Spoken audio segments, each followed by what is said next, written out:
Hey everyone, it's technology expert Burton Kelso here with another tech tip to help you get the most out of the technology in your life. Today we're talking about what exactly is a human firewall. You're probably thinking it's a chain of people that are blocking something, but actually it has to do with the whole nature of cybersecurity and how it's evolved. Probably about 5 to even 10 years ago, most cyber attacks were machine based, meaning that cyber criminals would attack or attempt to get into tech devices and steal valuable information. Now, on a larger scale, you do see this happen with companies that haven't done a good job of protecting their servers and other devices. But now, in order to attack individuals and small businesses, criminals have resorted to making these cyber attacks human based, meaning that you are going to have an attack that is going to trick someone, giving out their information so that criminals can log into devices, as opposed to machine based, where a criminal could just get into access a smartphone or even a computer.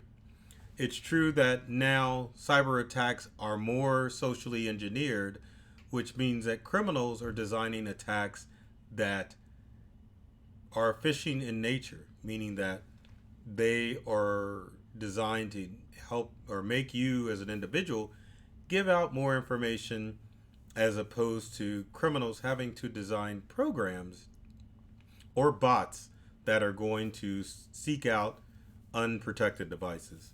Now, that's not to say that these bots aren't still circling around the internet, which is why it's very important for you to update your devices. But if you're going to get attacked, it's going to be usually something that you've done, as opposed to a criminal actually getting into your device. A sad fact: up to 99% of cyber attacks rely on human interaction. Now, I don't know if that number is inflated, can't really give you stats other than what we've seen with the attacks that our customers have dealt with Integral. And it's a sad fact that now we know that most cyber attacks can be prevented if people just don't click on stuff. It's really that simple. But what brings into the factor is something that I talked about earlier, which was social engineering. And again, that's the act where criminals try to get your login credentials and financial information by preying on your fears and controlling you. So if you look at the history of some of the spam attacks that are concerned, take a look at what's coming in.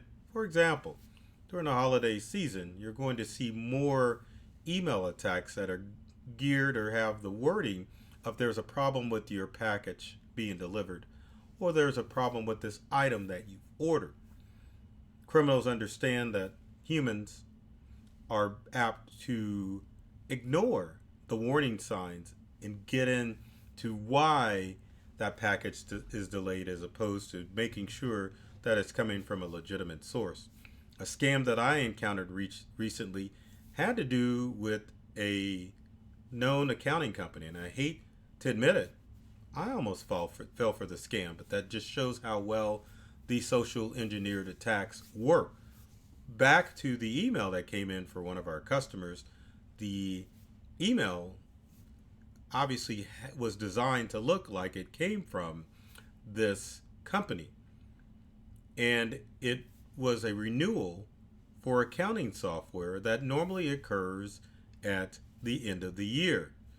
Well, under further inspection, it was discovered that the email was not correct, but all the makings of the questions that they asked, the process that they went through, it made you believe that you were actually talking to tech support for this company.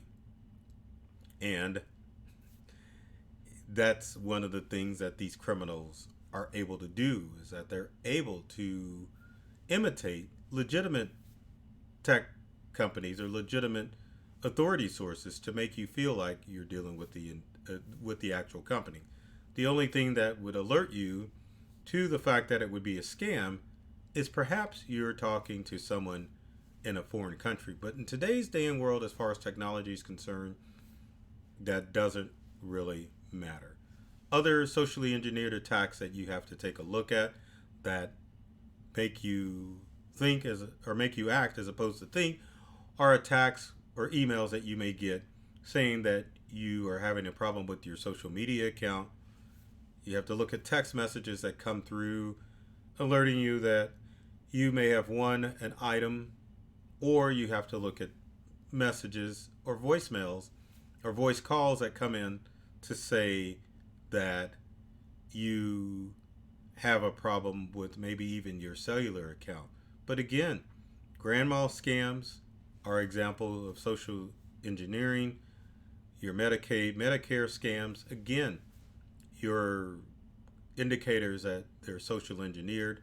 And also, if you look at the Colonial Pipeline attack that occurred about a year and a half ago, it was a social engineered attack where criminals tricked someone via a email message to think that something critical was going on with systems. But if you look at the nature of all, or I should say, a lot of cybercrime, it's definitely socially engineered in nature. So the question is how can I act as my human firewall in order to protect cyber attacks? And that's the whole nature of the term human firewall, is to ensure that people are getting away from the fact that criminals are getting into devices because they're hacking into devices, and understanding that most attacks are going to be social engineered.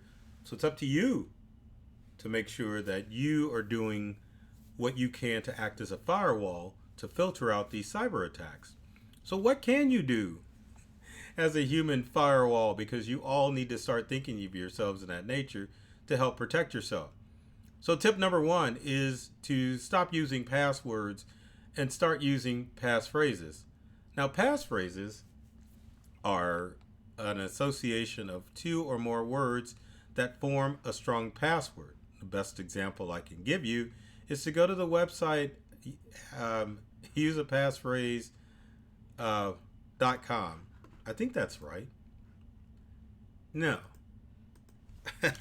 It is usepassphrase.com. Isn't that horrible? I forget all that.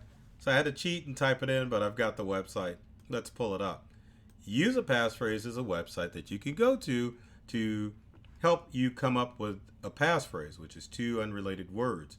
If you look at usepassphrase.com's website, you can see the current passphrase that they have is four words long, and you can choose any two combinations or use all four to create a passphrase. Now, keep in mind when you create a passphrase, you'll have to always use Apple's standard when it comes to using passwords. And that is that one letter has to be uppercase, and you have to have a special character in that passphrase. And it's got to be at least 8 characters long or more. That's usually the minimum that you would need for most password systems. So when you're looking at usepassphrase.com, make sure that if you choose 2 or 4 words for a passphrase, make sure that there is a letter that's capitalized in one of those and that you add a special character to it. So for example, you would use overdrawn revolt or revolt blinked or posting blinked as a passphrase. This ensures that you're not using passwords that normally tie to our personal selves, because we want to use passwords that are easy to remember. Next thing that you can do as far as a human firewall, or being a good human firewall and protecting yourself, is to use two-factor authentication on all of your web-based accounts. Two-factor authentication works when you set up your website to allow or to have 2 forms of authentication when logging in. So one would be just visiting the website and entering in your password. Second form of authentication would be a text message coming back verifying that you are the one logging into the website. This works because if criminals get access to your passwords on the dark web, they definitely can log into your account. And if there's only one form of authentication, they're in, and you would never be the wiser as far as your accounts are concerned. Next thing you can do as far as being a human firewall is to make sure that you're using a password keeper to keep all of those online accounts safe. Now, password keepers come in many forms. You can use third-party software, or you can even use the password keeper in your favorite browser. Now, hopefully at this time you realize that all passwords for online accounts need to be different. I almost said the same like an idiot, but no, they all need to be different. And a password keeper is going to allow you to, number one, make sure that you have different passwords for all of your accounts. Number two, it will alert you when there is a password that you've used that appears on the dark web. And when you get that alert, obviously you need to go through and change that password. Now, the next thing, since we're speaking about the dark web, is that you need to make sure that you are verifying that your information has not wound up on the dark web. And that's where the website Have I Been Pwned comes into play. I sneakily brought it up for you. So anyway, Have I Been Pwned is a website that allows you to check to see if your email or phone number is on the dark web. The important reason being is that if criminals get access to your email or even your phone number, they've got access to your online accounts. The way this comes into play for email addresses is that for the most part, your email address is your username for your online account. Now, as far as your phone number, in most instances, that's how you're going to get your two-factor authentication. Can't have that information floating on the dark web, so periodically you need to check to see if it's floating out there. Now, to check it, you would just type in an email address and we'll see if it is pwned. So if we type in an email address and type in pwned, then as you can see, it's been pwned, meaning that there was a data breach with Retina X back in 2017 where that email account was leaked out. Now, what happens if you've been pwned? Well, if you've been pwned, what you need to do is to go in and change the passwords for whatever email account that you were using at the time that the email address was compromised, because chances are criminals probably have the email password as well.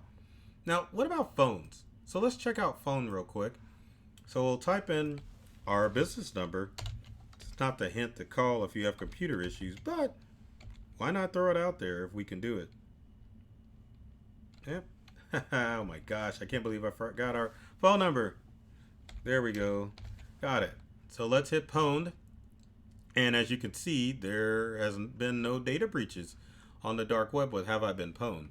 Now, the good news with this is that your phone number is not out there. But the other thing that you need to worry about as far as your phone number is concerned is the fact that if criminals get access to your phone number, they can commit what's called SIM card fraud, steal your phone number and transfer it to another number, which is why another element of being part of that human firewall is to never share your mobile number with any outside entities other than close friends and family members. If your phone number gets out there, criminals can definitely take advantage of it and use or commit data fraud. A few more things you can do to be a human firewall is to ignore all this third-party software that you see on the screen here. Third-party software does one thing, and that allows the software manufacturers to sell more software. So the things that you need to remember is that all computer devices have antivirus software built in. For example, if you're using a Windows computer, Windows Defender is already built into your Windows computer.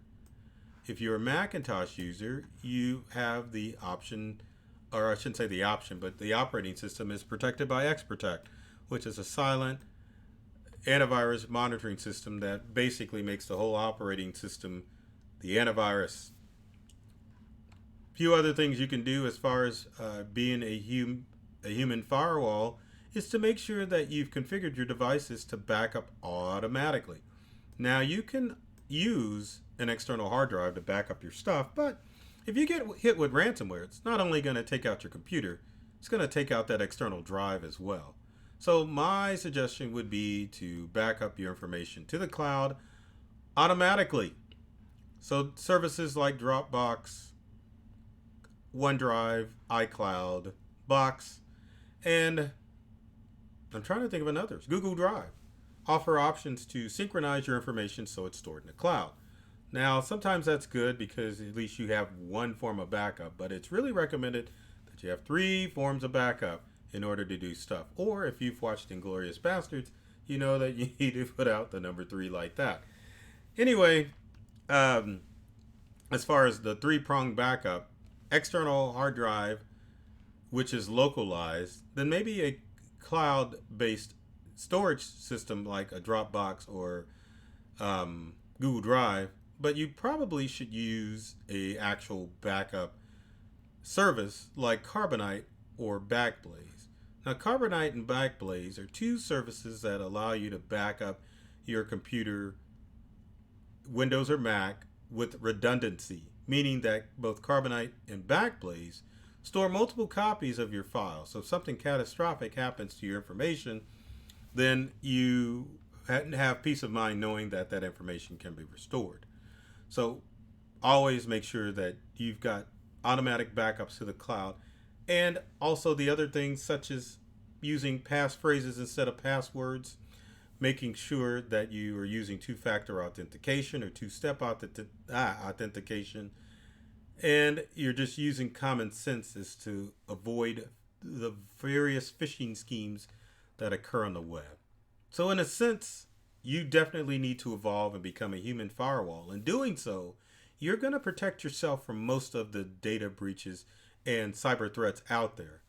Always wise to think hard and long before you click, and that way you can become the best human firewall and keep yourself safe from most cyber threats. So without that said, if you have comments and questions about being a human firewall, as far as training yourself and even your family, leave in the comment section below. I'd love to hear from you to find out what things I can help you stay safe from all the data threats out there. And with every video, I'm always ask, please, if you like this video, leave comments, like it, share it with your friends and family so that they can get the tech tips that they need in order to stay safe from all the cyber threats out there and to get more from the technology that they use. I love technology. I've read all the manuals and I'm serious about making technology fun, safe, and easy to use for everyone. So take care of yourself and do many things to make you smile. And thanks for watching.